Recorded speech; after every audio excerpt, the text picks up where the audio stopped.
धक्कादायक आहे. आमच्या आया बहिणींच्या व्यथा मी ऐकल्या. तर ही घटना काही साधी नाहीये.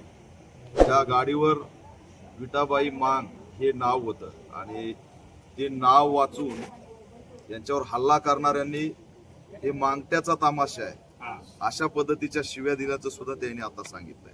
तरी सुद्धा या FIR मध्ये अॅट्रॉसिटी ऍक्टचं कलम का लागलं नाही हा प्रश्न आता आम्ही DYSP ला विचारण्यासाठी फोन लावला तर त्यांनी फोन कट केलेला आहे. पण नगरच्या SP नी याची दखल घ्यावी, राज्याच्या गृहमंत्र्यांनी दखल घ्यावी आणि याच्यामध्ये पूर्वनी जबाबात ऍडिशनल तात्काळ अॅट्रॉसिटी ऍक्टचं कलम सुद्धा लागू झालं पाहिजे. महिलांच्या विनयभंगाचं लावलेलं आहे पण त्या ठिकाणी अॅट्रॉसिटीचं कलम लागलं पाहिजे आणि याची दखल अनुसूचित जाती जमाती आयोगाने सुद्धा घेतली पाहिजे की हे जे काही तमाशे फिरतायत ते अनुसूचित जाती जमातीचे जास्तीत जास्त कलाकार आहेत आणि त्यांच्याकडे बघण्याचा दृष्टिकोन हा जातीयतेतून आणि एक तुच्छतेच्या भावनेतून बघितला जातोय. त्याच्यामुळे हा प्रश्न आता ऐरणीवर आलेला आहे आणि या आमच्या ताईंनी जी व्यथा सांगितली अक्षरशः अंगावरती काटा फुटतोय की त्या मुलाच्या डोक्यात 7 टाके पडलेत. आज घटना होऊन 5-8 दिवस झाले, 8-10 दिवस, तरी सुद्धा एका कलाकाराच्या अंगावरच्या वन जात नाहीत. त्याला एवढं बेदम मारलंय आणि आमच्या ज्या ताई बसलेल्या आहेत ते एका ताईच्या पोटात लाथ घातली. म्हणजे ही क्रूर घटना आहे आणि या क्रूरतेनेच या घटनेकडे बघितलं पाहिजे.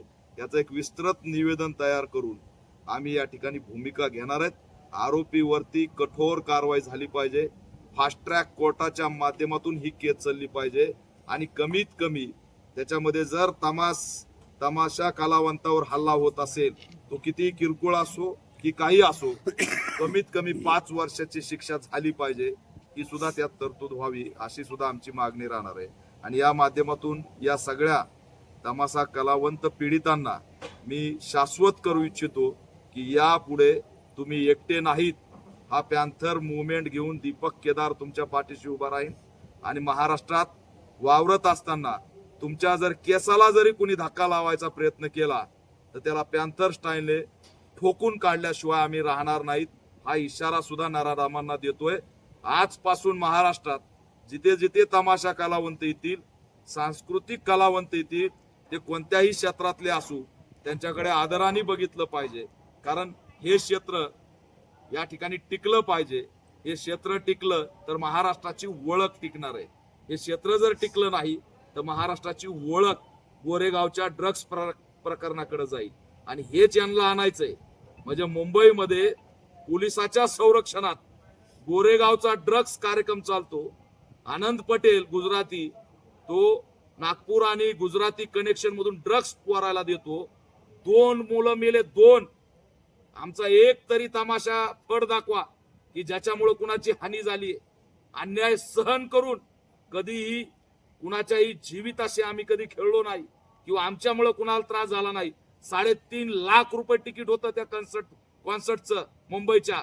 एक जणाचं 3.5 लाख आणि ड्रग्स वाटलंय, 2 लोक मेलेत आणि तिथं गृहमंत्री आणि पोलिसांचं संरक्षण, तिथं पोलिसांच्या परवानग्या, थेट परवानग्या, सगळं काही त्यांना सुविधा आणि तमाशा कलावंतांवरती हल्ले, काचा फोडल्यात, बॅगेतून पैसे काढले 1.25 लाख रुपये. ही भरपाई सरकारने तात्काळ दिली पाहिजे. 25 लाखाची मदत झाली पाहिजे. आणि महाराष्ट्रातल्या कलावंतांना आव्हान करतोय, त्या ठिकाणी खासदार अमोल कोले तुम्ही कलावंत आहेत, होय तुम्ही स्टँडर्ड कलावंत आहेत. तमाशा फड सुद्धा कलावंतांचाच एवढं लक्षात ठेवा. आणि यांना असं तुमच्या मतदारसंघात असून तुम्ही जर भेटायला येत नसताल तर हे महागात पडेल. तुमचा जर फोन बी येत नसेल तर हे दुर्दैव आहे. तुम्ही एवढे प्रस्थापित झालात की कलावंतावर हल्ला झालाय तरी तुम्ही त्यांना एक फोन करू शकत नाहीत, DYSP ला विचारू शकत नाहीत, SP ला विचारू शकत नाहीत, सरकारला विचारू शकत नाहीत. कलावंतांनी जगायचं कसं? आज आम्ही पोटासाठी झटतोय. आमचा संघर्ष खूप छोटा आहे. याच्यातून कुणाचा बंगला होत नाही, कुणाचा गाडी होत नाही. कधी रस्त्याने गेलात तर कुणी दाखवत नाही की हा या तमाशावाल्यांचा बंगला आहे असं कुठं दिसलंय का?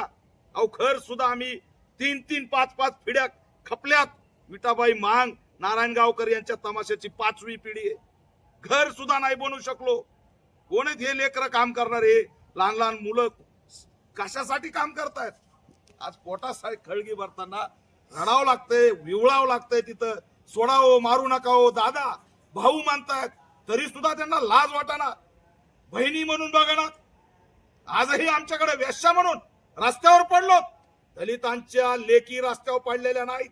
हरामखोरांनो, नराधमांनो, दलितांच्या लेकीकडे तमाशात काम करतात म्हणजे रस्त्यावर पडून नागवण्यासाठी नाहीत. ते अंतरे कुणालाही सोडणार नाहीत, लक्षात ठेवा. कुणी यांच्या पाठीशी नाही. या आविर्भावात राहू नका. त्या ठिकाणी येणाऱ्या काळात त्याचं उत्तर दिल्याशिवाय राहणार नाही. बिंदास फिरायचं, बिंदास त्या ठिकाणी आपलं संघटन करून एकजुटीने लढायचं. तुम्ही कधीही स्वतःला एकटं समजू नका. तुमच्यासाठी चळवळ उभा करतो, तुमच्यासाठी लढायला आणि मरायला मी पुढे येतो. पण तमाशा कलावंतांचं अस्तित्व या ठिकाणी टिकलं पाहिजे, हीच आमची भावना आहे.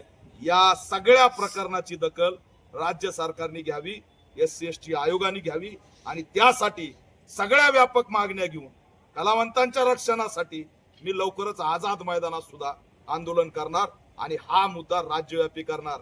तमाशावर हल्ला झालाय, तमाशा फडातल्या महिलांवर हल्ला झालाय, या तुच्छतेच्या भावनेतून बघू नका.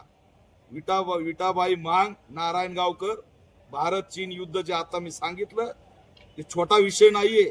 यशवंतराव चव्हाणांना माहितीये, जर त्यावेळेस त्या सैन्यांचं मनोबल उंचवण्यासाठी विठाबाई मांग जर बॉर्डरवर जीव धोक्यात घालून गेल्या नसत्या ना, तर आज काही या राज्याचं अस्तित्व, या देशाचं अस्तित्व धोक्यात आलं असतं. देशाचं अस्तित्व वाचवणार हे व्यक्तिमत्व आहे आणि त्याचा पुतळा तुम्ही दाबून टाकलाय. त्यांचं स्मारक नाही. ज्या गावाला राष्ट्रपती पुरस्कार नारायणगावकरांमुळे मिळालं, त्या गावाचं अस्तित्व त्या आमच्या आईमुळे आणि तिचं अस्तित्व तुम्ही नाकारणार, हे आम्ही चालू देणार नाही. त्याच्यामुळे याची दखल घ्या. ही छोटा विषय नाही, हा गंभीर विषय. महाराष्ट्रातल्या सगळ्या सामाजिक संघटना, कलावंतांच्या संघटना यांना मी आव्हान करतो. आज दुर्दैव आहे, चित्रपट आघाड्यात, सगळ्या पक्षाच्या आघाड्यात, चित्रपट आघाडी, कामगार आघाडी. अरे कुठे चित्रपट आघाडी? एखाद्या चित्रपट आघाडीचा फोन आला, मनसेच्या आघाडीचा फोन आला, तिकडे काही मराठी कलावंतांना काही झालं, हिंदी कलावंतांना काही झालं की मनसेची ती आघाडी जाती तिथं. इथं का बरं नाही येत? तुमच्या त्या आघाडीत आम्ही बसत नाहीत का? आम्ही तमाशामध्ये काम करतो म्हणून आम्ही कलाकार नाहीत? ही कोणती भावना आहे? तुमच्या बीजेपीची आघाडी, शिवसेनेची आघाडी, काँग्रेसची आघाडी, सगळ्याच्या आघाड्यात बघा किती रजिस्ट्रेशन आहे. एका तरी आघाडीच्या अध्यक्षाचा तुम्हाला फोन आलाय? नाही. विचारलंय? पावत्या फाडायच्या, कलावंत म्हणून सर्टिफिकेट द्यायचे, आर्थिक उलाढाली करायच्या आणि अन्याय झाल्यावर तुम्ही बोलायचं नाही का? चित्रपट आघाडीला लाज वाटते काय आमच्याबद्दल बोलायची? त्याच्यामुळे आमचा प्रतिनिधी मंत्रालयात असावा, त्यासाठी सुद्धा आम्ही लढणार आहे. यापुढे कलावंतांचं अस्तित्व आम्ही धोक्यात येऊ देणार नाहीत. या कलावंतांना त्यांची व्यथा ऐकून एवढंच आश्वासित करतो की ताई, आम्ही तुमच्या पाठीशी आहेत. आम्ही ताकदीने तुम्हाला साथ देऊ. ही कला जिवंत ठेवा, खचून जाऊ नका. तुमच्यावर मॉब लिंचिंग सारखा हल्ला झाला, एखाद्याचा जीव गेला असता तरी सुद्धा आज तुम्ही इथं फड उभा करून या जत्रामध्ये उभा राहिलात. हीच धमक तुम्ही दाखवा, खचून जाऊ नका. एवढंच असणार आव्हान.